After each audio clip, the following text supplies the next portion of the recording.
Gold, trusted gold buyers. మీరు తాకట్టు పెట్టిన బంగారాన్ని విడిపించి ఈ రోజు ఉన్న మార్కెట్ ధరకు కొనబడను.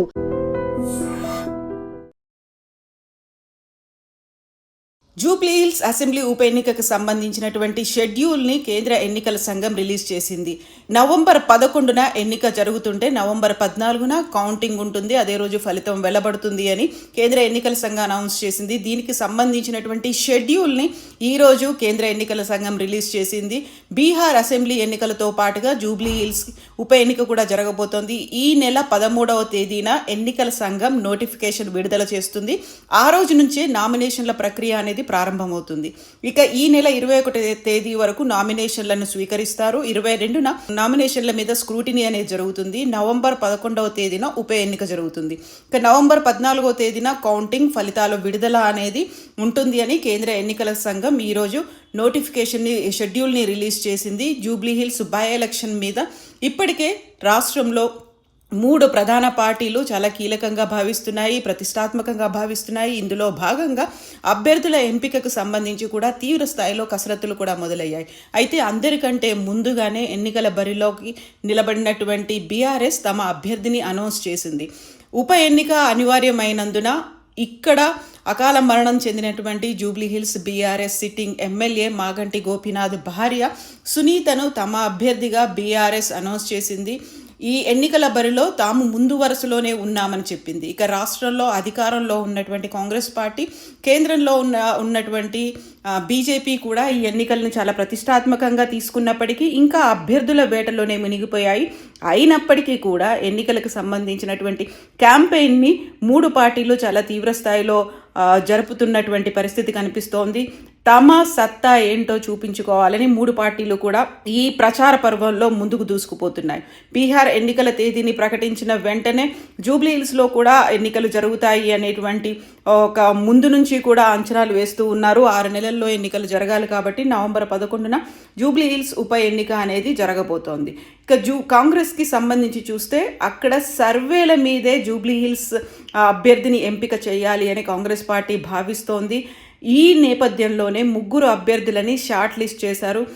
కేవలం జూబ్లీహిల్స్ మాత్రమే కాదు, లోకల్ బాడీల్లో కూడా ఒక్కొక్క స్థానానికి సంబంధించి 3తో ఒక ప్రాబబుల్స్ లిస్ట్ని తయారు చేయాలి అని కాంగ్రెస్ అధిష్టానం నిర్ణయించినటువంటి నేపథ్యంలో జూబ్లీహిల్స్కి సంబంధించి కూడా 3 అభ్యర్థులను షార్ట్ లిస్ట్ చేశారు. ఇది ఈరోజు స్క్రీనింగ్ కమిటీకి డీటెయిల్స్ని కూడా పంపిస్తోంది కాంగ్రెస్ పార్టీ. ఈ నేపథ్యంలోనే రాష్ట్ర నాయకత్వం గతంలో ఎంఐఎం పార్టీ తరఫున బరిలోకి దిగి ఆ తర్వాత కాంగ్రెస్ పార్టీలో జాయిన్ అయినటువంటి నవీన్ యాదవ్తో పాటుగా హైదరాబాద్ మేయర్గా పనిచేసినటువంటి బొంతు రామ్మోహన్ పేరు, అలాగే సిఎన్ రెడ్డి పేర్లు ఫైనల్ చేసినట్టుగా ప్రచారం జరుగుతోంది. ఇక దీంతో పాటుగా ఇక్కడి నుంచి బరిలో దిగాలని ఉవ్విళ్ళూరుతున్నటువంటి మాజీ ఎంపీ అంజన్ కుమార్ యాదవ్ కూడా తాను బరిలో ఉన్నాను, తాను పేరు కూడా రేస్లో ఉంది అనేటువంటి ప్రకటన చేస్తున్నారు. సో ఓవరాల్గా కాంగ్రెస్ పార్టీ తరఫున 4 పేర్లు అయితే వినిపిస్తున్నాయి. ఇక జూబ్లీహిల్స్కి సంబంధించి ఆల్రెడీ అక్కడ ఇన్ఛార్జ్లతో పాటుగా ఎవరెవరికి ఏ కార్పొరేట్ డివిజన్లని ఏర్పాటు చేశారో వారందరూ కూడా క్యాంపెయిన్లలో మునిగి ఉన్నారు. దీనికి సంబంధించి ప్రచార కమిటీలను కూడా ఏర్పాటు చేశారు. దీంతో పాటుగా మరో జూబ్లీహిల్స్ కాంగ్రెస్ ఇన్ఛార్జీలు, కోఆర్డినేటర్లతో మీనాక్షి నటరాజన్, మహేష్ కుమార్ గౌడ్ కూడా సమావేశమయ్యారు. యాక్చువల్గా ఇక్కడ ఫాలో అవ్వాల్సినటువంటి స్ట్రాటజీతో పాటుగా ఎలాంటి అంచనాలు ఉన్నాయి, ఇక్కడున్నటువంటి స్ట్రాటజీ ఏంటి, ఎలాంటి సమీకరణలు ఉన్నాయి అనే దాని మీద పార్టీలు కూడా అంచనాలు వేస్తున్నాయి. దీంతో పాటుగా కాంగ్రెస్ పార్టీ ఎవరికి టికెట్ ఇస్తే పార్టీకి మేలు జరుగుతుంది, కేవలం అక్కడ ఎన్నిక అవ్వడం మాత్రమే కాదు, దీనివల్ల పార్టీకి మేలు జరిగే ఒక అభ్యర్థిని కూడా ఎంపిక చేయాలి అని కాంగ్రెస్ పార్టీ భావిస్తూ వచ్చింది.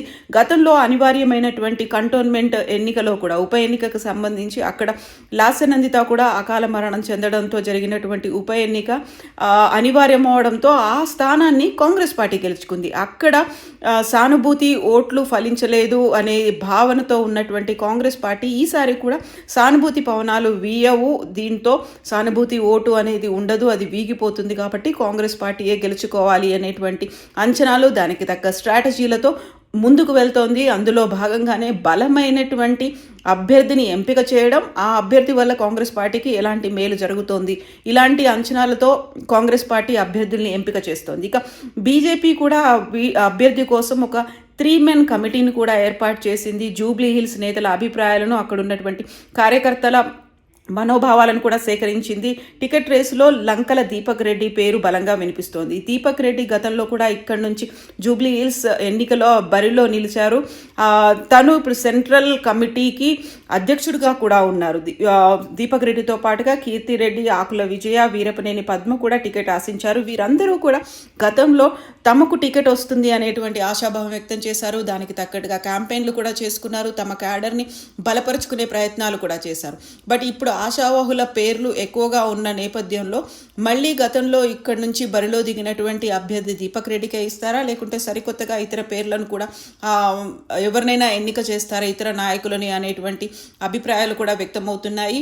సో అకాల మరణం Maganti Gopinath BRS sitting MLA మరణంతో వచ్చినటువంటి ఈ ఎన్నికలో ఇప్పటికైతే ఇక్కడ చాలా కీలకమైనటువంటి ప్రతిష్టాత్మకమైనటువంటి ఒక పోటీ అనేది ఉండబోతోంది. పార్టీలన్నీ చాలా కీలకంగా భావిస్తూ వస్తున్నాయి. ఈ నేపథ్యంలో ఇక్కడ క్యాంపెయిన్లు అనేది కేవలం ఏ అభ్యర్థికి టికెట్ ఇస్తే బాగుంటుంది అనేటువంటి దాని మీద కూడా ప్రజాభిప్రాయ సేకరణలో భాగంగా వాయిస్ కాల్స్ అనేవి కూడా వచ్చాయి. వాయిస్ కాల్ ఓటింగ్లో ఏ అభ్యర్థికి టికెట్ ఇస్తే బాగుంటుంది అనేటువంటి అంచనాలు కూడా వినిపించినటువంటి ఫోన్ కాల్స్ వస్తున్నటువంటి నేపథ్యంలో ఇప్పటికైతే కేవలం సునీత మాత్రమే తనకి సంబంధించి పేరునైతే బీఆర్ఎస్ పార్టీ అనౌన్స్ చేసింది. ఇక కాంగ్రెస్ బీజేపీ కూడా అతి త్వరలోనే మరికొద్ది గంటల్లోనే రిలీజ్ చేసే అవకాశాలు ఉన్నాయి అనేది ఒక భావన కనిపిస్తోంది.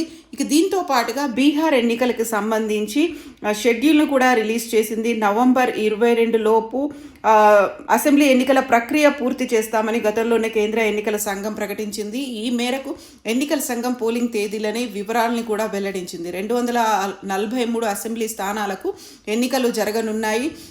బీహార్ అసెంబ్లీ 2025 నవంబర్ 22తో ముగుస్తోంది. అంటే ఈలోపే ఎన్నికలు జరపాలి, ఫలితం రావాలి అనేటువంటి అంచనాతో కేంద్ర ఎన్నికల సంఘం కూడా షెడ్యూల్ని రిలీజ్ చేసింది.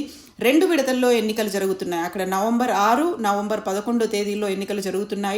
నవంబర్ 14న కౌంటింగ్ జరుగుతుంది అని సిఈసి అనౌన్స్ చేసింది.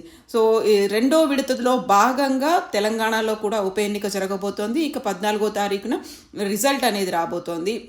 దీనికి సంబంధించి ఇప్పటికైతే అన్ని ఏర్పాట్లు చేసుకోవాలి అని కేంద్ర ఎన్నికల సంఘం ఆదేశాలు కూడా జారీ చేసింది. దీనితో పాటుగా తీసుకోవాల్సినటువంటి జాగ్రత్తలకు సంబంధించి, అలాగే అక్కడున్నటువంటి ఓటర్ల జాబితా, మహిళలు పురుషులకు సంబంధించినటువంటి జాబితాతో పాటుగా అనుసరించాల్సినటువంటి పద్ధతులు, జాగ్రత్తలు, తీసుకోవాల్సినటువంటి చర్యల మీద కూడా కేంద్ర ఎన్నికల సంఘం వివరాల్ని అందించింది. And for more videos, please subscribe to iDream. Please subscribe to iDream. Please subscribe iDream. And please subscribe to iDream.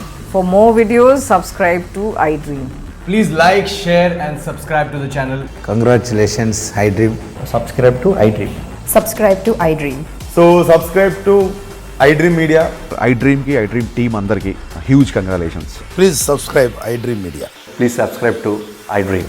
Subscribe iDream. Please subscribe to iDream. iDream అంటే నా కళల ఛానల్ సబ్స్క్రైబ్ చేసుకున్న నోరు తిరుగుతలేదు, మీరైతే గంట గుర్తు కొట్టండి. For more such videos, please subscribe to iDream. Subscribe to iDream. Please subscribe to iDream. Please subscribe iDream Media. Please do subscribe to iDream. Please subscribe to iDream Media. For best entertainment and information, please subscribe iDream. And don't forget to subscribe to iDream.